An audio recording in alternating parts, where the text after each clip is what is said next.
E agora a gente vai falar de um assunto que interessa principalmente os pais que têm filhos adolescentes. Qual é o momento certo para transferir responsabilidades? Na semana passada, o Paraná TV mostrou a impressionante história de um adolescente que pegou o carro do pai, provocou 2 acidentes, matou uma pessoa e fugiu. A polícia investiga até onde o pai tentou encobrir o erro do filho. E esse não é um caso isolado, não. Só no ano passado foram mais de 200 acidentes envolvendo menores de idade ao volante apenas aqui em Curitiba. Sobre o assunto, vamos conversar com o psicólogo e educador Marcos Meyer. Muito bom dia, Marcos. Bom dia.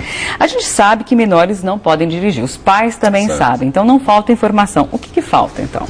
Falta a colocação de limites de uma forma adequada que vai sendo construído com o passar do tempo. Veja só, há uma confusão muito grande para alguns pais entre autonomia e liberdade. Muitos pais acham que dar autonomia para o filho é dar liberdade ao filho, e não é isso. Autonomia é um conjunto de 2 fatores, responsabilidade e liberdade. Quando a gente tem a possibilidade de dar as 2 coisas, aí a autonomia se desenvolve. Um exemplo bem fácil para a gente entender é assim: uma criança de 4 anos, ela pode escolher o que vai vestir ou não pode? Bom, obviamente, se você permite que a criança decida, você está desenvolvendo uma autonomia dela. Mas por quê? Você está dando liberdade para ela decidir. Agora, você vai levar essa criança de 4 anos para um casamento. Ela pode decidir o que ela vai vestir? Não. Você decide. Então, ela não tem liberdade de decidir. Por quê? Porque a responsabilidade dessa decisão vai ter consequência. Vai ficar mal na fotografia. Vai querer ir de palhacinho, exatamente. Então, não dá. Então, se a criança não puder assumir a responsabilidade, ela não pode ter a liberdade. Isso é autonomia. Então, no caso desse adolescente, ele podia, perante a lei, perante a sociedade, perante todo mundo, ele podia assumir a responsabilidade pelos seus atos? Não. Então, ele não pode ter a liberdade, de forma nenhuma. Agora, esperar que isso aconteça, por acaso, ao final da adolescência e tal, nunca vai acontecer. E essa autonomia, ela vai sendo construída com o passar do tempo. Então, cada vez que a gente ajuda uma criança a tomar uma decisão, ou deixa por conta dela tomar uma decisão, e faz com que a criança assuma a responsabilidade por seus atos, nós estamos desenvolvendo autonomia. E aí essa autonomia é a capacidade interna desse adolescente de decidir: não posso pegar esse carro, é contra a lei. E ele decide e pronto, não tem o que eu ficar como pai atrás: filho, cuidado, não pode pegar o carro. Ele sabe que não pode.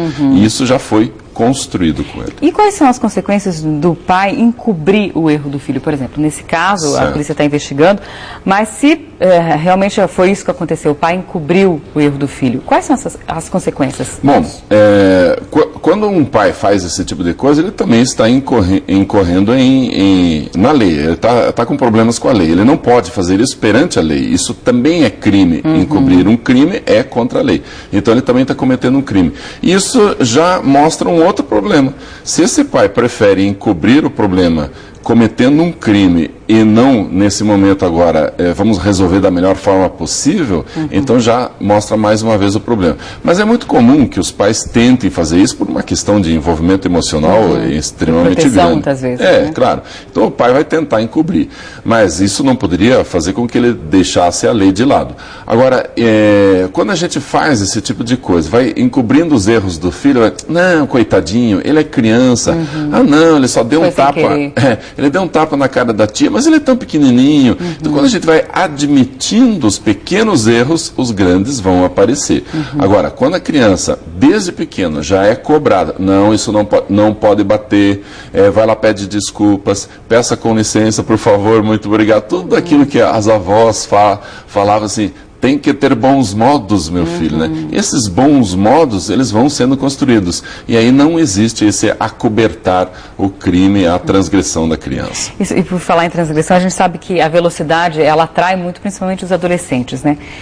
Qual seria esse conselho para os pais, para os adolescentes que falam: não, pai, eu sei que eu só posso pegar o carro com 18 anos, mas aqui em casa, aqui no condomínio, eu vou dar uma voltinha.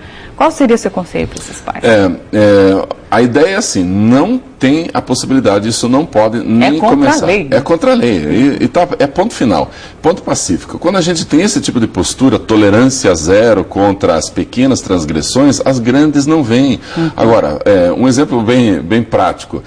Um dia eu pego um clipe lá da minha empresa, outro dia eu pego uma caneta, outro dia, ninguém percebeu, não dá nada, eu pego lá um grampeador, e assim eu vou aumentando. Aquele computador está velho, está lá do lado, vou pegar esse computador para mim. E aí, de repente, qualquer tipo de crime que vai ser cometido, já a minha consciência admite.